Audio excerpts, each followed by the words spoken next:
हमारे लिए माननीय मोदी जी, हमारे जो यशस्वी प्रधानमंत्री है सनातन संस्कृति के, हम उनको बड़ा धरोहर मानते हैं। उनके वजह से सनातन संस्कृति आज इस लेवल पे पहुंचा है कि हर आदमी जो है अब सनातन संस्कृति की बात करने लगा। सनातन धर्म के लिए पहला है बक्सर का सनातन संस्कृति का पहला काम, जो हमारा धार्मिक राजधानी है, पहले उसको पुनर्जीवित करेंगे, उसका उत्थान करेंगे, उसकी लड़ाई करेंगे, इससे बिहार का गौरव बढ़ेगा। और इससे बिहार का गौरव बढ़ेगा तो बिहार का भी बहुत बड़ा इससे प्रगति होगा। बक्सर जो है हमारा धार्मिक राजधानी है बिहार के लिए, जिसे लोग आज उत्तर प्रदेश में काशी और अयोध्या और वृंदावन कहते हैं, उससे पुराना धरती आपका बिहार का बक्सर है। जय श्री राम, जय श्री राम, जय भैया, जय श्री राम।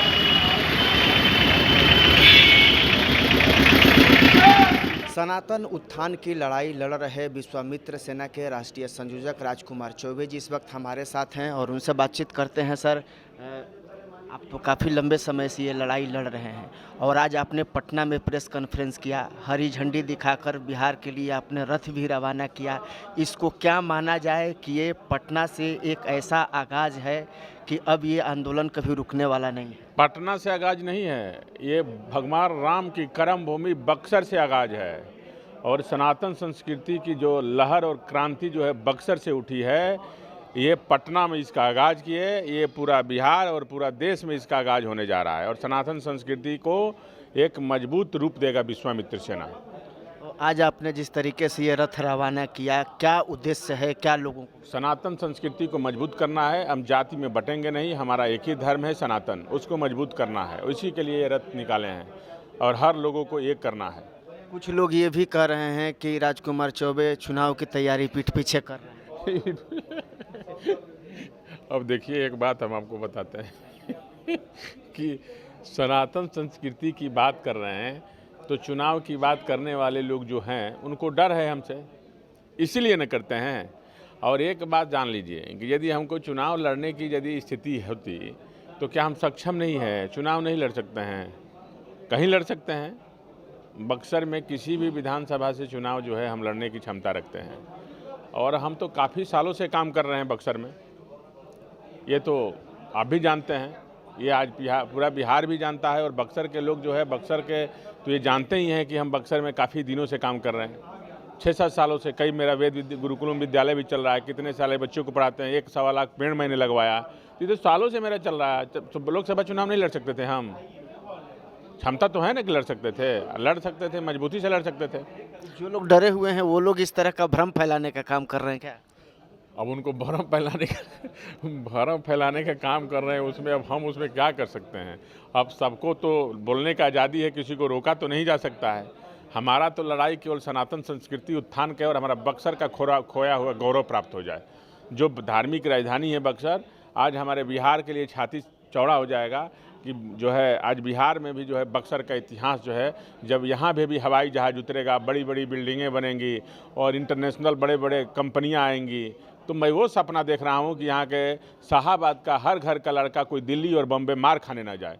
हमारा बिहार में ही टूरिज्म इतना बड़ा है कि बाहर के लोग यहाँ पे आएंगे काम करने के लिए, वो हम बनाना चाहते हैं। जब आपने सनातन उत्थान के लिए पटना से रथ रवाना किया पूरे बिहार के लिए, तो मैं देख रहा था कि वहाँ कई ऐसी मांगे भी थी, आपको वहाँ लिखी हुई थी। क्या क्या मांगे थी और क्या बक्सर के लिए होना चाहिए? हमारी बहुत मांगे हैं, उसमें सब लिखा हुआ है, जिसमें प्रधानमंत्री जी ने, आदरणीय प्रधानमंत्री जी ने उसको एक्सेप्ट किया।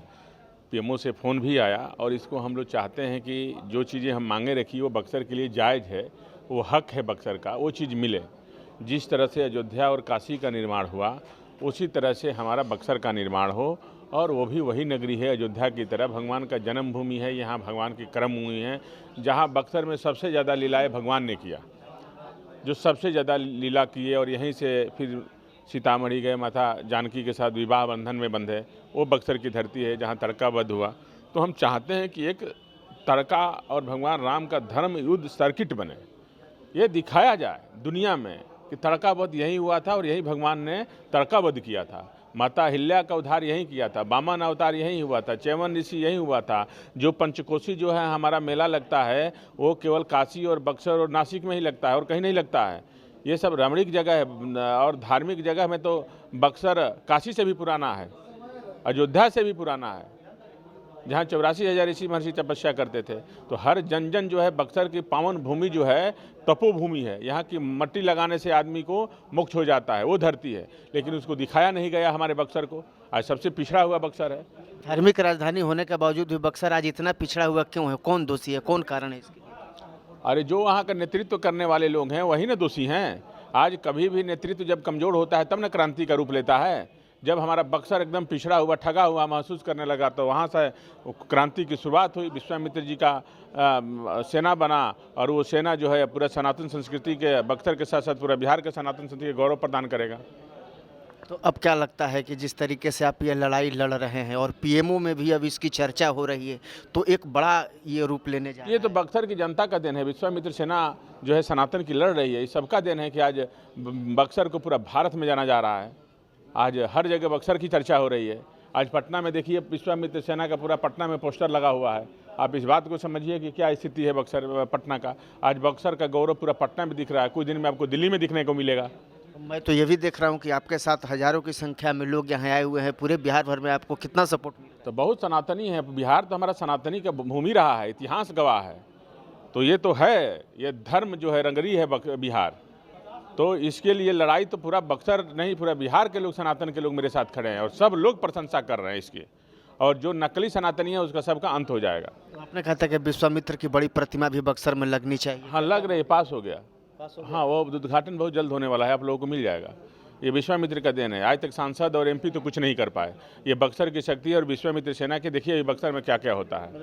विश्वामित्र सेना जो ये प्रयास कर रही है उसका रंग दिखना शुरू हो गया है और अब आगे भी इसका ये सब बक्सर के हाथ दिखना शुरू नहीं हो गया। रमरेखा घाट पे प्रोग्राम किए, देखिए रमरेखा घाट का कभी हमारे मुख्यमंत्री कभी नहीं गए। 24 साल पे बक्सर रमरेखा घाट जाना पड़ गया और प्रधानमंत्री जी का शासन मिला पहली बार। एमपी और मंत्री रहते हुए किसी को नहीं मिला, जो आज हम लोग जो विश्वामित्र सेना के द्वारा मांगे रखी गई और उसको पूरा किया गया और शुरू हो गया लड़ाई।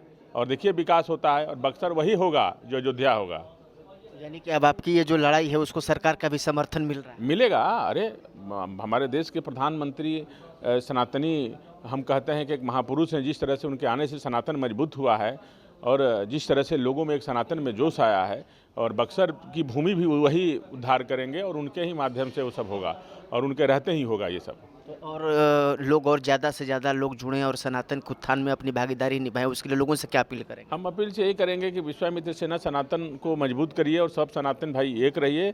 एक हैं तो सेफ है, बटेंगे तो कटेंगे।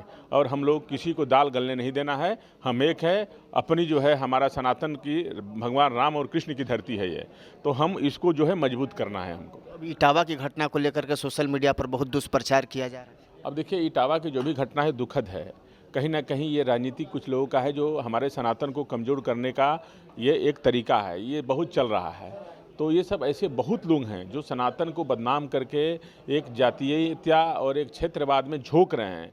आने वाला समय में हमको कभी कभी डर लगता है कि कहीं ऐसा ना हो जाए कि क्षेत्रवाद जातिवाद का खूनी संघर्ष के रूप में ये हो जाए। इसी को सनातन बचाएगा, ये लड़ाई उसी के लिए है। आप लोग लगे हुए हैं कि भाई समाज में वैमनस्यता नहीं आए, लोग एकजुट रहें और तमाम तरीके की जो चीज़ें हैं वो क्लियर रहें। हाँ, एकदम समाज एकजुट है और सब समाज के लोग मेरे साथ हैं।